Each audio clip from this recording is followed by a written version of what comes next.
terlibat termasuk di sini kita kutip sedikit. Itu kalau tidak salah halaman 11 baris yang pertama dari atas. Itu kata Sa'ad bin Mu'adz Ar-Razi begini Pak. Tuba liman tarokat dunia qabla ayyusrikahu. Sungguh beruntung orang-orang yang bisa meninggalkan dunia sebelum dia ditinggalkan oleh dunia. Dalam hidup ini rezekinya encer, moncer, semakin banyak usahanya semakin maju. Mudah-mudahan kita semuanya amin. Hidupnya kerjanya semakin berkah, ya.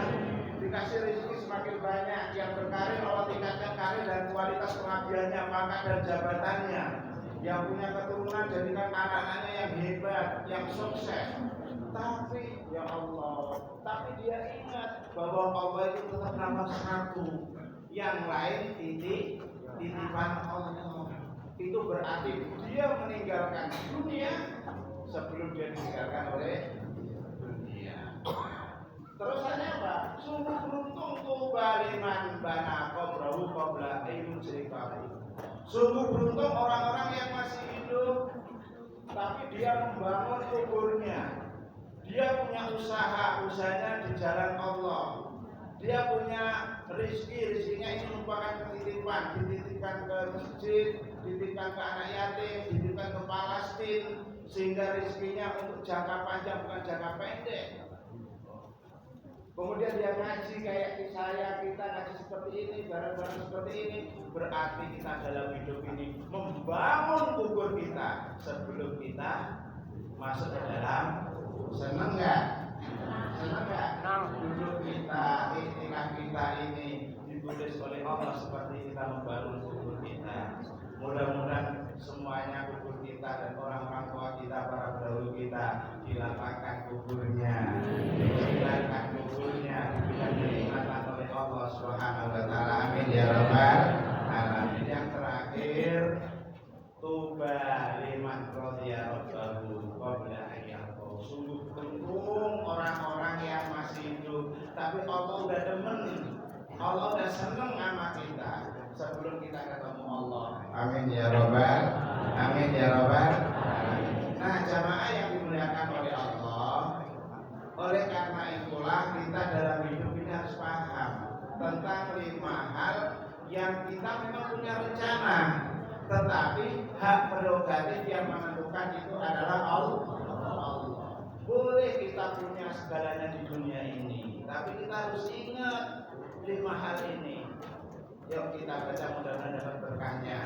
Apa ayat ini? Mari kita baca bareng-bareng surat Luqman ayat 34. A'udzu billahi minasy syaithanir rajim. Innallaha indahu ilmus sa'ah wa yunazzilul ghaitsa wa ya'lamu ma fil arham wa ma tadri nafsun madza taksibu ghadan wa ma tadri nafsun bi ayyi ardin tamut innallaha alimun khabir. Izin kami selalu membawa ini kami ikhbar, kami ikuti guru besar kita di Haji Ihsanul. Dulu kalau ngajar selalu membawa ya mungkin kalau yang tersebut ya kita ikhbar juga kepada Allah yang Haji Abdul Mustafa Abdullah juga kita ngaji. Dan kami kalau hari Senin itu ngaji kitab ini kampus yang kemudian hari dilehkan termasuk diulangi setiap hari Sabtu pagi di Tiang Kalbu di Radio Gamajen itu pagi kita. Ya mudah-mudahan kalau kita kita ngaji ini kan kadang sekali masuk, 2 kali lupa, kan gitu ya. Tadi lupa, sekarang nggak ingat. Nah, kadang-kadang begitu kan. Tapi kalau masih ada keplekannya ini dilihat, tempelin. Mudah-mudahan bisa menjadi mengingatkan kita. Amin. Amin. Ya Rabbal. Sesungguhnya Allah itu di sisinya hanya Allah masih punya hak prerogatif. Ilmu ilmus sa'ah, yang mengetahui kapan hakikatnya datangnya hari kiamat. Dari dulu orang meramal Pak, tahun sekian datangnya kiamat. Ya ada yang tanggal 2012, 2017, bahkan ada yang mengatasnamakan penjaga makam Nabi sampai 2002. Sampai saat ini ternyata dunia masih kayak begini. Aneh. Pokoknya kalau ada yang ngomong jangankan kita Pak. Ketika Rasulullah tanya, ya Rasul, mata saat kapan sih hari kiamat itu? Jawab Rasul, al-mas'ul a'lamu nas-sa'il. Orang yang ditanya, orang yang bertanya lebih paham daripada yang nanya. Jibril, Rasulullah aja nggak tahu, Jibril saja nggak tahu kapan datangnya hari kiamat. Nah ini, kemudian wama alamatul, kapan sih alamatnya hari kiamat? Kalau alamatnya banyak, antaliwat talwalatu robbataha. Bila kita sudah melihat banyak para orang tua yang melahirkan bosnya, budak melahirkan tuannya. Artinya kalau sudah sekarang ini banyak orang tua yang jadi budak anak-anaknya. Ada nggak yang sekarang ini? Demi anak, demi keluarga, kadang-kadang sholat ditinggalin, ibadah ada kayak dikerjain. Ada nggak seperti itu? Kalau kita sudah melihat yang seperti umumnya manusia, itulah tanda-tanda kiamat. Kalau kita sudah lihat banyak orang-orang yang tidak punya, tapi di Jakarta hidupnya montang-mantung, tapi di kampungnya kayak istana. Ada nggak yang begitu? Ayah apa enggak?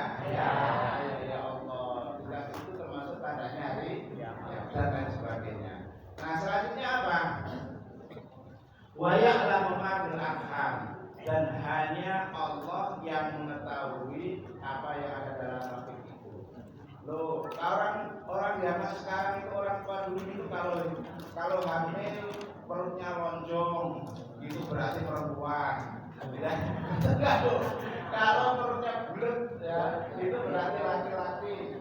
Nah, kalau dokter, kalau kamu makannya ini yang mengandung banyak vitamin yang Z-nya, nah, ya, bukan yang XL-nya nanti begini. Bahkan kadang-kadang udah di USG, ternyata dari SD itu menumpuk saja gitu ya, nggak kelihatan titiknya, nggak kelihatan apa. Ini perempuan, udah disiapkan perempuan, nggak taunya yang noleh laki-laki. Nah, demikian juga sebaliknya. Tapi yang jelas Allah yang tahu, yang paham kapan yang namanya rahim yang ada dalam rahim seorang itu. Kemudian yang ketiga adalah yang kedua wayunazilul khaisa, yang menurunkan hujan. Manusia bisa nurunin hujan apa enggak tuh? Pak, manusia bisa nurunin hujan apa enggak? Yang namanya, pernah enggak dengar yang namanya hujan buatan? Manusia itu kalau nurunin hujan, ada di Wijaya Kusuma misalnya sekitar Al-Amanah ini, paling tidak harus mengerahkan kapal terbang 2-4 kapal terbang. Dikumpulkan tuh awan yang ada di atas itu, kumpulkan itu, namanya mendung itu. Kemudian harus mengerahkan berapa ton yang namanya garam, ditaburin tuh setelah kumpul yang namanya awan, itu baru turun hujan. Dan itu pun hanya hujan di sekitar ini, hanya di sekitar Wijaya Kusuma misalnya Al-Amanah ini. Tapi kalau Allah nurunin hujan, bisa nggak Allah nurunin hujan menyeluruh, yang mendung seluruh Indonesia? Kita tanya saudara kita yang ada di Surabaya, bagaimana? Hujan lebat, sini juga sama. Ada nggak yang begitu? Allah kalau turun hujan, misalnya di sini nih hujan, di Pesing ada hujan, bisa nggak? Bisa. Masya Allah, begitu indahnya, begitu luar biasanya Allah. Hanya Allah yang punya hak prerogatif yang menurunkan hujan. Yang kemudian yang keempat, wa ma tadri nafsum ma la taksibu qadar, dan tidaklah seseorang itu tahu, ya. Hanya Allah yang tahu apa yang akan kita kerjakan terjadi, kita kerjakan besok. Kita udah rencana nanti habis ngaji saya mau ke Bekasi, mobilnya udah siap, peralatannya sudah dikumpulin, bukannya mau ke Bekasi. Jadi ke Bekasi atau tidak itu Allah Subhanahu wa Ta'ala. Nggak taunya kita mau ke Bekasi nengok cucu, nggak taunya cucunya udah ke Jakarta, kerja ke Bekasi. Bisa nggak seperti itu? Mau ke Bekasi, nggak taunya mobilnya mogok. Bisa nggak seperti itu? Allah yang menentukan. Woi, kita jagoan, kita di pilkada tanggal 27 nanti. Woi, ini yang akan jadi. Jangan mimpi. Semua ketentuan itu ada di tangan Allah. Bisa jadi nomor 1, nomor 2, nomor 3. Betul apa enggak? Apalagi yang namanya asiasa politik. Kalau kita melihat Pak, yang namanya asiasa politik itu kalau dikumpul keilmuannya, itu misalnya Profesor Syekh, Profesor Dr. Mustafa Al-Bukhari, seorang mu'aid yang ada di Universitas Baghdad, itu menulis bahwa mengelompokkan di antara para profesor termasuk yang di Al-Azhar itu mengelompokkan bahwa di antara rumpun ilmu fikih itu ada 7. Fikih munakahat, fikih ibadah, fikih muamalah, ada fikih jinayat, termasuk di dalamnya adalah as-siyasah, yaitu politik. Makanya kalau masuk politik itu paham, fikih itu artinya paham maknanya. Namanya paham, bisa juga pahamnya bisa benar, bisa kurang benar, bisa benar. Namanya juga demokrasi. Demokrasi itu sudah bener dhewe, bener wong akeh, dan bener yang sejati. Udah pokoknya ini yang paling benar. Bahkan yang paling disadar lagi bahwa itu otaknya sendiri, pemikirannya sendiri diklaim sebagai benar wong akeh demokrasi. Bahkan diklaim sebagai ini benarnya dari Allah. Nah, padahal itu tidak benar.